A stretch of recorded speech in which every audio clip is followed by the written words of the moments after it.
Alors, propriété, la fonction de densité de la loi normale admet en x égale mu un axe de symétrie.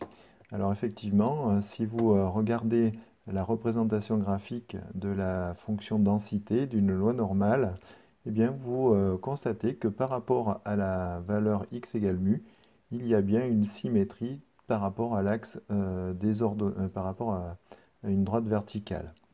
Alors, la conséquence, eh bien, c'est que comme la probabilité que l'on cherche, ben, c'est un calcul d'air finalement, d'air sous une courbe, eh bien, de moins l'infini jusqu'à la valeur mu, eh bien, il y a exactement 0,5 de probabilité. Et de la moyenne mu jusqu'à plus l'infini, il y a aussi 0,5. Ce qui permet, lorsque l'on cherche à calculer, par exemple, P de x inférieur à k, où on prend k plus petit que mu, eh bien, il suffit de calculer le 0,5 moins P de x compris entre k et mu. Alors, on comprend bien ça. Si vous regardez sur le graphique, la partie bleue que j'ai dessinée représente la probabilité de x inférieure à 3,5 et ma moyenne mu étant de 4,5, eh bien je vois que pour faire un demi, il faut ajouter à la probabilité de x égale inférieure à 3,5, il faut ajouter la probabilité que x soit compris entre 3,5 et 4,5. D'où la formule que l'on peut rappeler, c'est-à-dire que la probabilité que quand x est inférieur à k, quand k est plus petit que mu, eh bien ça vaut 0,5 moins la probabilité que x soit compris entre k et mu. Alors de façon symétrique, on va trouver la même chose. Si cette fois-ci on prend une valeur de k supérieure à mu, eh bien la probabilité que x soit inférieur à k, eh bien elle va se calculer de la manière suivante, 0,5 plus la probabilité que x soit compris entre mu et k. Alors si je reprends mon exemple, eh bien je vois que de moins l'infini jusqu'à 4,5, eh bien j'ai la moitié de ma densité de probabilité. J'ai donc 0,5. Et à ce 0,5, eh il faudrait que j'ajoute l'air sous la courbe comprise entre mu et 5,5. C'est la valeur que j'ai choisie. Donc, on a bien le résultat qui est indiqué ici.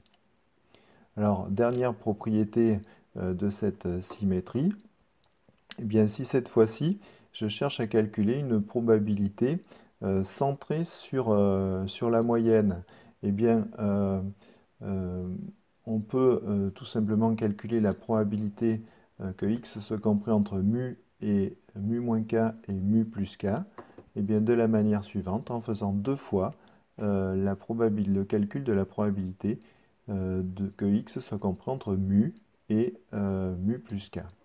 Alors, ce qui se comprend bien, parce que du fait de la symétrie, eh bien, la probabilité que x soit compris entre mu et 5,5 sur mon exemple, eh bien, c'est exactement la même que la probabilité que x soit compris entre 3,5 et mu. Activité. Donc, soit x, une variable aléatoire qui suit une loi normale de paramètres 5 de moyenne et d'écart type inconnu. Eh bien, on va s'intéresser dans cette partie-là aux valeurs que peut prendre la probabilité que x soit compris entre 5 moins l'écart type et 5 plus l'écart type, la probabilité que x soit compris entre 5 et moins 2 fois l'écart type ou 5 et plus 2 fois l'écart type, et la probabilité que 5 soit compris entre 5 moins 3 fois l'écart type et 5 plus 3 fois l'écart type. Eh bien, vous pouvez faire les valeurs avec votre calculatrice, avec un tableur, avec ce que vous voulez. Mais vous verrez que quelles que soient les valeurs de sigma que vous allez choisir, eh bien, quand vous prenez un intervalle centré sur la moyenne et que cet intervalle a une amplitude de 2 sigma, hein, un sigma avant, un sigma après, eh bien la probabilité de cet événement est exactement toujours égale à 0,68. Alors c'est une valeur arrondie, mais c'est toujours 0,68. Si cette fois-ci vous vous placez sur un intervalle d'amplitude 4 sigma, centré sur la moyenne, et bien cette fois-ci, la probabilité passe à 0,95. Et si vous prenez un intervalle centré sur la moyenne et d'amplitude 6 sigma, donc 3 sigma avant, 3 sigma après, et bien cette fois-ci, vous avez une probabilité qui est de 0,99. 7, bon, 0,99. Voilà.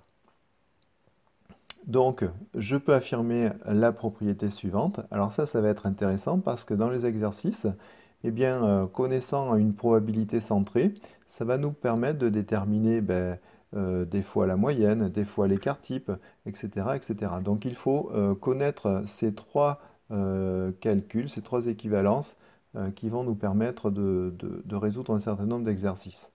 Propriété, soit mu un réel et sigma un réel strictement positif.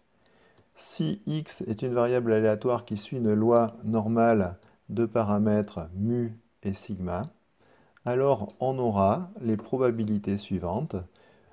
Probabilité que x soit compris entre mu moins sigma et mu plus sigma, elle sera d'environ 0,68, quel que soit mu, quel que soit sigma.